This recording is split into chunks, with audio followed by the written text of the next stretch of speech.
অন্নদাতা, অন্নদাতা, অন্নদাতা, তোমাদেরই অন্নদাতা। রোজ সকালের মতো আজও উপস্থিত হয়েছি উন্নত কৃষি প্রযুক্তির বার্তা নিয়ে। সকলকে স্বাগত জানিয়ে শুরু করছি আজকের অন্নদাতা। শুরুতেই দেখুন আজকের হেডলাইন্স। গাঁদা চাষের অভিজ্ঞতা,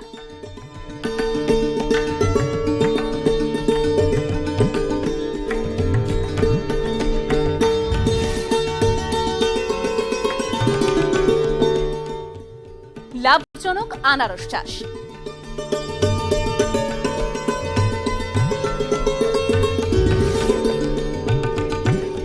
গরুর খুরাই রোগের নিয়ন্ত্রণ,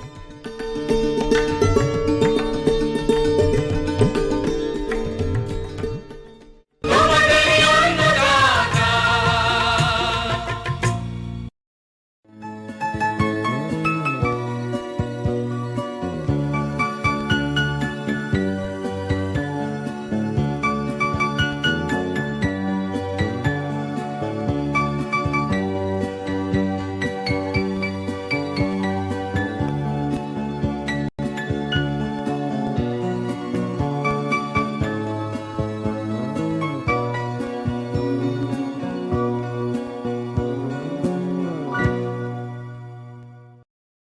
গাঁদা ফুল সারা বছর ধরেই চাষ করা হয়। আমাদের রাজ্যের ফুল চাষিরা স্থানীয় বাজারের চাহিদা অনুযায়ী নির্দিষ্ট সময়ে এর চাষ করে থাকেন। উত্তর চব্বিশ পরগনা জেলার গাইঘাটা ব্লকের প্রগতিশীল ফুল চাষী হলেন সুধান্য প্রামাণিক। 1 বিঘা জমিতে এখন গাঁদা চাষ করছেন। তার জমিতে সোনালী রঙের গাঁদা রয়েছে। এই কৃষক বন্ধু গাঁদা চাষে তার অবলম্বন করা প্রযুক্তি বর্ণনা করলেন। এই বর্ষাকালীন গাঁদা আমি যখন প্রথম লাগিয়েছি, এই জমিটা ঘাস মারা ওষুধ দিয়েছি। পরে এই জমিটা 3খানা চাষ দিয়েছি। 3খানা চাষ দেওয়ার পরে ওই জমিটা 2.5 হাত বাই 2.5 হাত পিলি দিয়েছি। পিলি দেওয়ার পরে 6000 চারায় লাগিয়েছি। 6000 চারা 2 হাত বাই 2 হাত ডোকা কেটে চারা লাগাই। লাগানোর পরে ওই জমিটা ভিজানো হয়েছে। চারা লাগানোর পরে 2 থেকে 3 দিন পরে আমরা শিকড় ছাড়া ওষুধ দেই। 3 থেকে 4 দিনের মাথায় আবার জমিটা সার দেই। 8 থেকে 10 কিলো 10-26 সার। আবার 10 থেকে 12 দিন পরে ঘাস যখন ফোটে তখন আবার আমরা এই জমিটা নিংড়াই। নিংড়ানোর পরে আর একবার পিলি দিতে হয়। পিলি দেওয়ার সময় আবার আমরা সার দেই, তখন 20 থেকে 25 কিলো বিঘা প্রতি। তারপরে এই জমিতে আমাদের যখন ফসল হয়, এই ফসল আমরা বিক্রি করি। বিক্রি করে এই ফসল থেকে আবার দেখা যাচ্ছে যে অন্য আর এক সময় আবার আমরা ফুল লাগাই। 12 মাস আমরা এই ফুলের চাষ করি। এই ফুলের চাষ করে আমাদের সংসার নির্ভর করি। আমাদের এই শীতকালীন ফুলের চাষটা আমাদের লাভ হয়। আর বর্ষাকালীন গাঁদা একটু ঘন লাগাতে হয়। 6 থেকে 7 হাজার চারা লাগাতে হয়, ঘন লাগাতে হয়। এই ফুলটা ঘন ধরনও বেশি, জায়গা বেশি লাগে না, অল্প জায়গায় ফুল ভালো হয়। আর শীতের সময় ওইটা বেশি জায়গা লাগে। 40 থেকে 45 দিনের ভিতরে এই আমাদের চলে আসে। এই 3 থেকে 3.5 মাসের মধ্যে আমাদের শেষ হয়ে যায়। যখন ফুলটা ধরন হয় তখন প্রথম মাসে আমার সপ্তাহে দেখা যায় যে 2 কুইন্টাল হয়। 2 কুইন্টালের পরে তারপরের দ্বিতীয় মাসে দেখা যাচ্ছে 20 থেকে 25 কুইন্টাল মাল হয়। লাস্ট একদম শেষ তখন দেখা যাচ্ছে 30 থেকে 35 কুইন্টাল মাল আমার হয়। সব মিলিয়ে আমার দেখা যাচ্ছে 70 থেকে 80 কুইন্টাল আমার মাল হয়। মাসে যে খরচাটা, এটা আমার ইন টোটালে দেখা যাচ্ছে 15,000 টাকা আমার খরচা হয়, তোলা খরচাটা। এবার ওই জমিটা একদম আমার ইন টোটালে খরচা 30 থেকে 35,000 টাকা খরচা হয়। আমার 60 থেকে 65,000 টাকা ফলন, ওই পয়সাটা আমার পাই। এতে দেখা গেল যে আমার 30 থেকে 35,000 টাকা লাভ হয়। আমাদের প্রথমে যখন এই ফুলটা ওঠা হয়, প্রথমে যদি একটু আগে ওঠে, প্রথমে উঠলে আমাদের তখন তো বেশি হয় না, তখন 70 থেকে 80 টাকা কিলো বিক্রি হয়, 100 টাকাও কিলো বিক্রি হয়, 90 টাকাও কিলো বিক্রি হয়। তারপরে দেখা যাচ্ছে যে যখন ফুলের আমদানি হলো তখন দেখা যাচ্ছে 50 টাকা হলো, 40 টাকাও হলো। লাস্ট দেখা যাচ্ছে আমার 20 টাকাও অবধি বিক্রি করে আমার শেষ করতে হয়। গড় পড়তে আমার দেখা গেল যে 30 থেকে 35 টাকা আমার বিক্রি। এই জাতটা সবসময় পাওয়া যায় না আর সবসময় লাগানো যায় না। এটা হলো বর্ষাকালীন গাদা। এই বর্ষার সময়টায় এই গাদাটা চাষ হয়। আমরা নিজে বাড়িও তৈরি করে ডোকা কেটে কিনেও আনতে হয় আমাদের বাজার থেকে।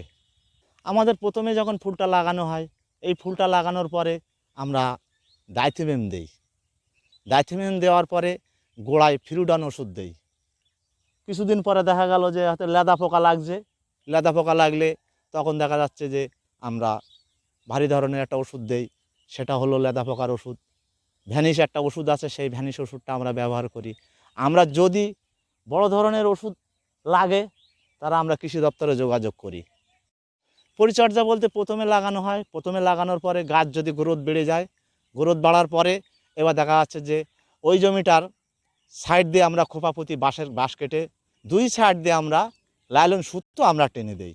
টানার পরে মাঝে মাঝে বাঁধ দেই। বাঁধ দেওয়ার পরে তারপরে যদি বর্ষা একভাব যদি বর্ষা হয়, বর্ষা হয়ে গেলে তখন আমরা ওই জমিটা নিংড়াতে পারিনি।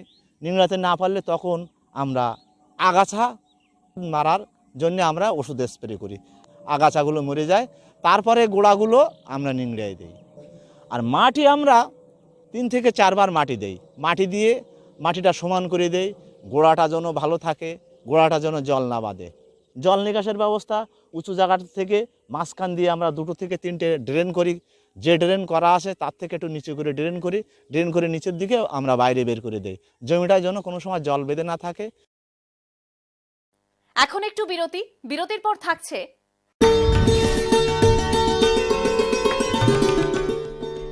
লাভজনক আনারস চাষ।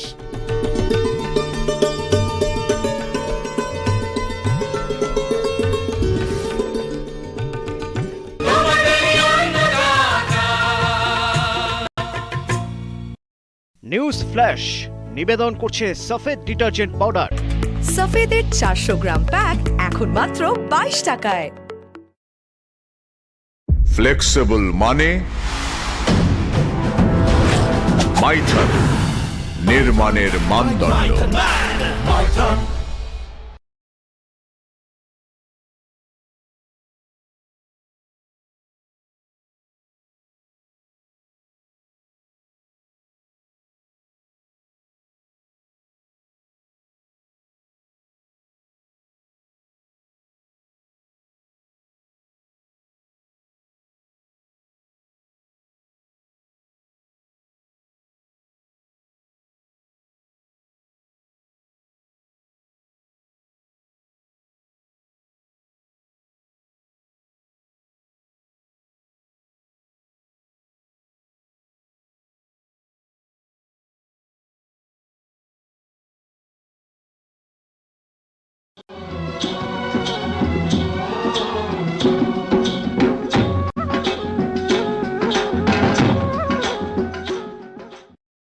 বিরতির পর ফিরে এলাম অনুষ্ঠানে।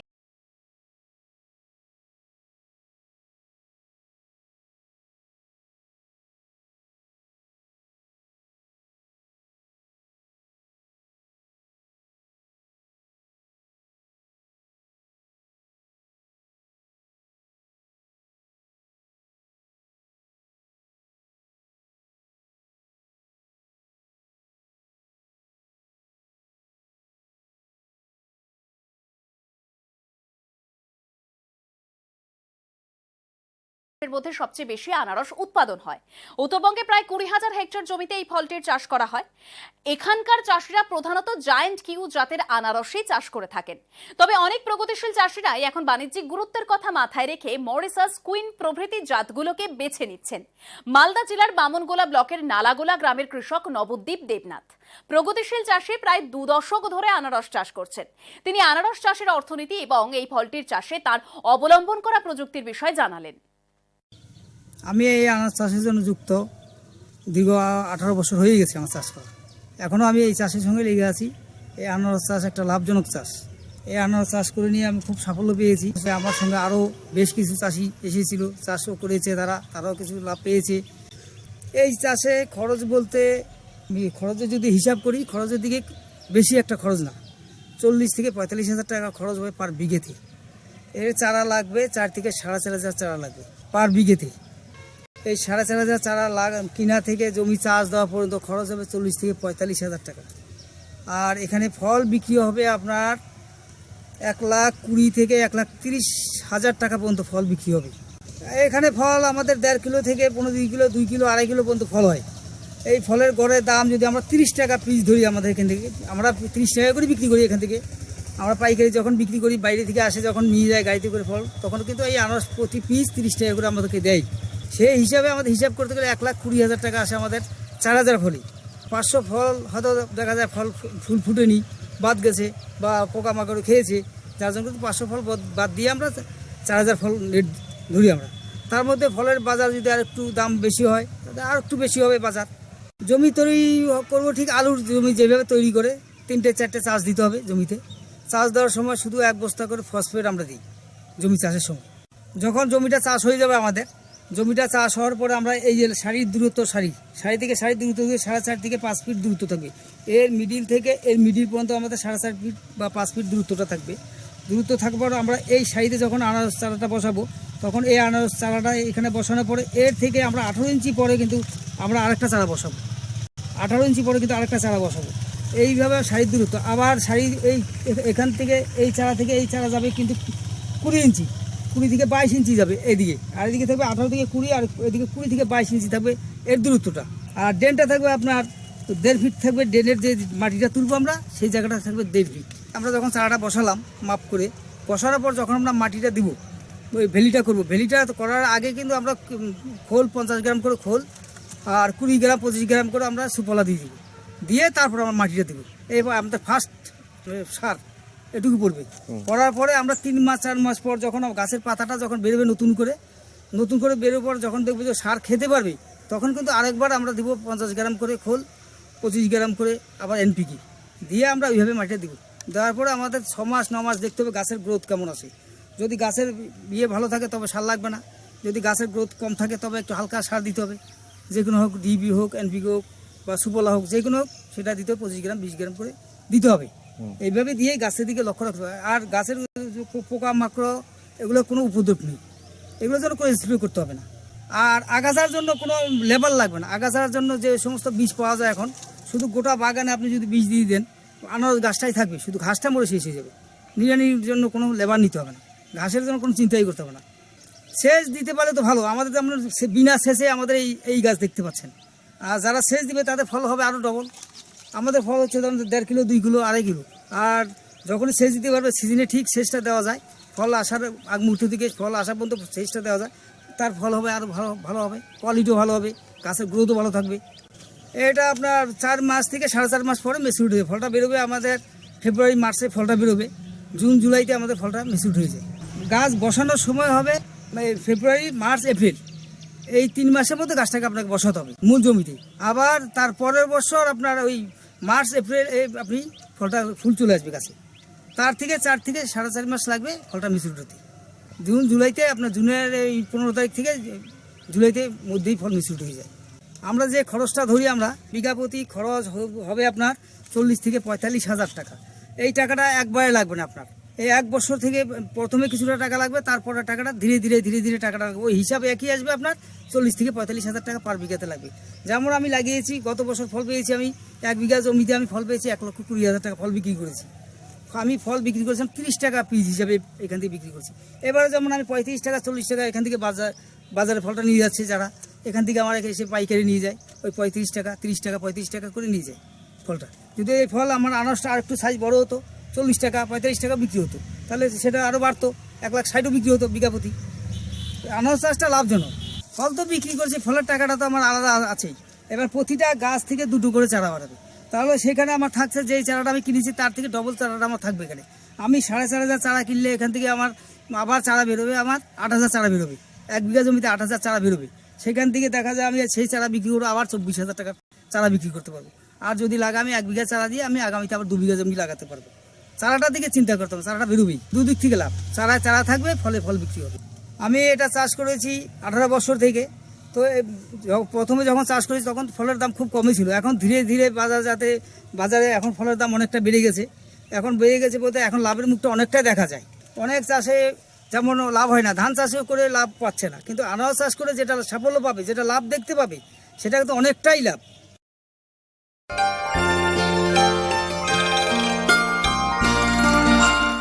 এবারে দেখুন অন্নদাতা হেল্পলাইন। দর্শকেরা আমাদের কাছে বিভিন্নভাবে যে প্রশ্ন করে থাকেন তার উত্তর নিয়েই সাজানো হলো অন্নদাতা হেল্পলাইন। হুগলি জেলার ধনেখালি থেকে অন্নদাতা দপ্তরে ফোন করেছেন সাধন কোলে। তিনি কুঁদরি চাষ করেছেন। এখন কুঁদরির পাতা খাওয়া ও ফল ফুটো করা পোকার উপদ্রব দেখা দিয়েছে। এর নিয়ন্ত্রণ কিভাবে করবেন সে বিষয়ে জানতে চেয়েছেন।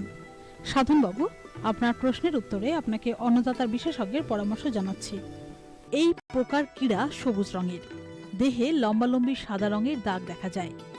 এরা পাতা খেয়ে নষ্ট করে, পরে গাছে যখন ফল আসে তখন ফলের শাঁসালো অংশ ফুটো করে খেয়ে নেয়। আক্রান্ত ফলের বাজার মূল্য থাকে না বললেই চলে। এইভাবে এরা কুঁদরির ফলনের ক্ষতি করে থাকে। কুঁদরি সহ কয়েকটি কুমড়ো গোত্রের ফসলে এই পোকার আক্রমণ ঘটে থাকে। তাই এর প্রতিকারে সুসংহত উপায়ে ব্যবস্থা নিতে হবে। কুঁদরির গাছ নির্দিষ্ট দূরত্বে রাখতে হবে। জমির আগাছা পরিষ্কার করতে হবে। যেহেতু এই ল্যাদা পোকা গাছের সবুজ অংশ খেয়ে নেয়, তাই অতিমাত্রায় নাইট্রোজেনঘটিত সার প্রয়োগ করা চলবে না। এক্ষেত্রে নিমঘটিত সার চাপান সার হিসাবে প্রয়োগ করা যেতে পারে। জমি নিয়মিত পরিদর্শন করতে হবে। পাতায় এই পোকার ল্যাদার কীড়া দেখা মাত্র তা বিনষ্ট করতে হবে। তারপর জৈব কৃষিবিষ হিসাবে নিম তেল প্রয়োগ বেশ কার্যকরী। এক্ষেত্রে 10,000 ppm এর নিম তেল 2 মিলিলিটার প্রতি লিটার জলে মিশিয়ে স্প্রে করতে হবে। এছাড়া জৈব কীটনাশক হিসাবে বিটি 200 গ্রাম 80 লিটার জলে গুলে অথবা NPV 50 LE তরল ফর্মুলেশন 50 লিটার জলে গুলে বিঘা প্রতি জমিতে স্প্রে করলেও উপকার পাওয়া যায়। তবে এক্ষেত্রে এই জৈব কীটনাশক দুটি সকালে বা বিকালে স্প্রে করতে হবে। রাসায়নিক উপায়ে কুঁদরির ল্যাদা পোকাকে নিয়ন্ত্রণ করতে নোভাল ইউরোন 8 গ্রাম অথবা ডাইক্লোরোফস 0.75 মিলিলিটার অথবা ক্লোরোপাইরিফস 2.5 মিলিলিটার অথবা থায়ামিথক্সাম 1 গ্রাম অথবা অ্যাসিফেট 0.75 গ্রাম প্রতি লিটার জলে মিশিয়ে স্প্রে করতে হবে। এই সব কীটনাশকগুলি ঘুরিয়ে ফিরিয়ে স্প্রে করতে হবে। এই কীটনাশকগুলি স্প্রে করার 2 সপ্তাহ পর কুঁদরি চয়ন করে বাজারজাত করতে হবে। এখন আবার বিরতির পর থাকছে গরুর খুরাই রোগের নিয়ন্ত্রণ।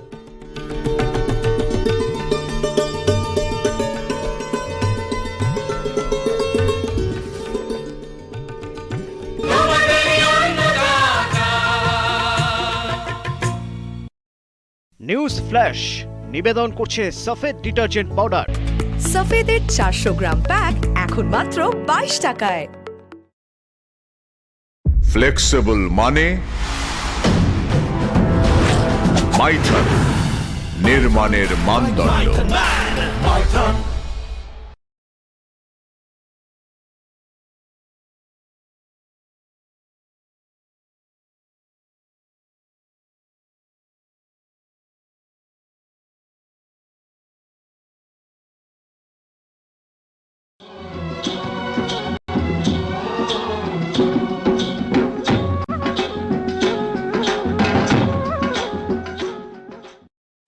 আবার ফিরে এলাম অনুষ্ঠানে।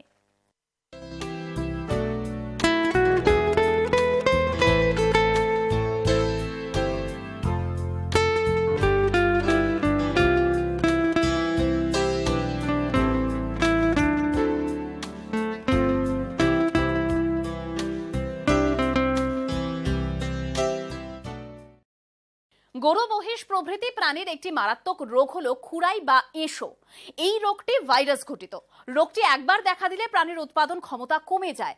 খুরাই রোগের সুসংহত নিয়ন্ত্রণ ব্যবস্থার বিষয়ে এখন আমরা শুনবো মালদা জেলার হবিবপুর ব্লকের সমষ্টি প্রাণী সম্পদ উন্নয়ন আধিকারিক ডক্টর তুষার কান্তি বণিকের বক্তব্যে। গরু মহিষের মারাত্মক ভাইরাস ঘটিত অসুখের মধ্যে একটি অন্যতম অসুখ হলো FMD বা খুরাই রোগ। এটি ভাইরাস ঘটিত রোগ এবং ভীষণ ছোঁয়াচে রোগ। এটা বিশেষ করে দেখা যায় দ্বিখণ্ডিত খুরযুক্ত যে সমস্ত প্রাণীগুলো আছে তাদের এই রোগটি হয়। এই রোগটি বছরে সবসময় হতে দেখা যায় এবং সব বয়সের গরু, মহিষ, ছাগল, ভেড়া, শুয়োর এই রোগে আক্রান্ত হতে পারে। এই রোগে আক্রান্ত হলে যে সমস্ত লক্ষণগুলো প্রকাশ পায় সেগুলো হলো, প্রথম দিকে শরীরে প্রচণ্ড জ্বর হয়, মুখ থেকে লালা ঝরছে, মুখের ভিতরে দেখলে দেখা যাবে যে জিভের উপরে, মাড়িতে, তালুতে ছোট ছোট ফোসকা মতো পড়ে, ছোট ছোট ফোসকাগুলো একসাথে হয়ে অনেকটা বড় ফোসকা হয়ে যায় এবং সেগুলো ফেটে যায়, ফেটে গিয়ে দগদগে ঘা হয়। কিছু কিছু ক্ষেত্রে দেখা যায় যে জিভের উপরের আস্তরণটা থাকে সেটা উঠে যায়, ফলে গরুর মুখে প্রচণ্ড জ্বালা যন্ত্রণা হয়, ব্যথা হয়, মুখ দিয়ে সবসময় লালা পড়তে থাকে, গরু খাবার খেতে পারে না। এবং ক্রমে ক্রমে দেখা যায় মুখ থেকে খুরের ফাঁকে পাতলা চামড়া থাকে, তার উপরেও সেরকম জলের মতো ফোসকা পড়ে, সেখানে প্রচণ্ড যন্ত্রণা হয়, সেগুলো ফেটে যায়, ঘা হয়, সেখানে মাছির সংক্রমণ হয়, মাছির সংক্রমণ হয়ে সেখানে পোকা পড়ে, ঘা বেড়ে যায়। বেশি দুধ দেওয়া যে সমস্ত গাইগুলো রয়েছে তাদের বাঁটেও ওই ধরনের ফোসকা পড়তে দেখা যায়, বিশেষ করে বাঁটের ছিদ্রপথের মুখে ওই ধরনের ফোসকা পড়তে দেখা যায়, সেখানে ঘা হয়ে যায় এবং সেখান থেকে ইনফেকশন ক্রমে ক্রমে যে বাঁটের ভিতরেও প্রবেশ করে যায় এবং গরুর ম্যাস্টাইটিস বা ঠুনকো রোগে আক্রান্ত হতে দেখা যায়। গর্ভাবস্থায় যদি গরু এই রোগে আক্রান্ত হয় সেক্ষেত্রে দেখা যায় তাদের গর্ভপাত হয়। উন্নত জাতের বা শঙ্কর প্রজাতির যে সমস্ত বাছুরগুলো থাকে সেগুলো দেখা যায় যে খুরাই রোগে আক্রান্ত হলে কোনো রকম রোগ লক্ষণ প্রকাশ পায় না, হঠাৎ করে মরে যায়। বলদগুলো যেগুলো গাড়ি টানে বা হাল বায়, সেই সমস্ত গরুগুলো যখন এই রোগে আক্রান্ত হয় তখন তাদের হাল বাওয়ার ক্ষমতা থাকে না, গাড়ি টানতে পারে না। সেটা একটা যদি গাই গরু হয় তার দুধ উৎপাদন আস্তে আস্তে কমে যায়। যেহেতু এই রোগটা হলে গরু খাবার খেতে পারে না এবং সারতে অনেক দিন সময় লেগে যায়, মুখের ঘা সারতেই মোটামুটি 8 থেকে 10 দিন সময় লেগে যায়, আর পায়ের ঘা হলে তো সেটা আরও দীর্ঘায়িত হয়। অনেক সময় দেখা যায় পায়ের খুরগুলো খুলে যায়, তার দৈহিক ওজন অর্ধেক হয়ে যায়, তার দুধ উৎপাদন কমে যায়। আবার দেখা যায় যে সমস্ত গরুগুলো একবার খুরাই রোগ হয়ে গেল, হয়ে যাওয়ার পরে পরের বছর দেখা যায় তাদের গায়ের লোমগুলো অনেক অনেক বড় হয়ে যায়, খুরগুলো বড় হয়ে যায় এবং সেই বলদ হলে তার খাটার ক্ষমতা থাকে না, রোদে প্রচণ্ড হাঁপাতে থাকে। ফলে এরকম একটা খুরাইয়ের মতো একটা মারাত্মক রোগ, যে রোগে মৃত্যুর হার খুবই কম কিন্তু উৎপাদনশীলতা ভীষণভাবে ক্ষতিগ্রস্ত হয়। দুধ উৎপাদনই হোক, মাংস উৎপাদনই হোক, কিংবা বলদ গরুর যে কার্যক্ষমতা সেটা হ্রাস পায়, ফলে হাল চাষ বা গাড়ি টানা এগুলো ক্ষতিগ্রস্ত হয়। তো এরকম একটা মারাত্মক রোগের হাত থেকে আমাদের গবাদি প্রাণীকে বাঁচানোর জন্য তাদেরকে যদি আমরা নিয়মিত টিকাকরণ করি, টিকাকরণের মাধ্যমেই একমাত্র আমরা খুরাই রোগকে আটকাতে পারি।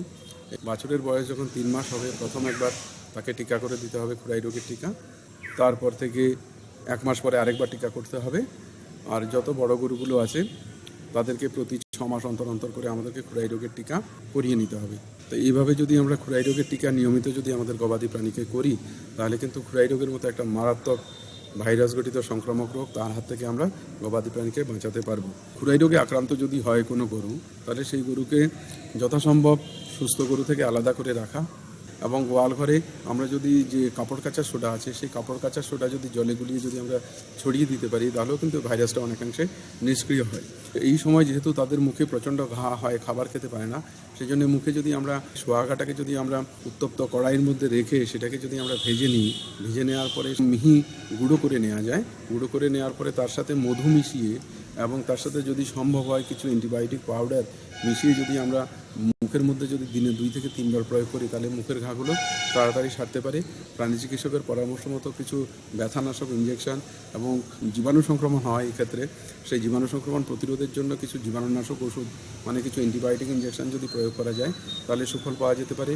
এবং এই পায়ের ঘায়ের ক্ষেত্রে মাছি বিতাড়ক মলম যদি লাগানো যায় এবং পাগুলোকে ঠিকঠাক যদি আয়োডিন দিয়ে যদি ড্রেসিং করে দেওয়া যায় সেটা কিন্তু তাড়াতাড়ি সেরে ওঠে।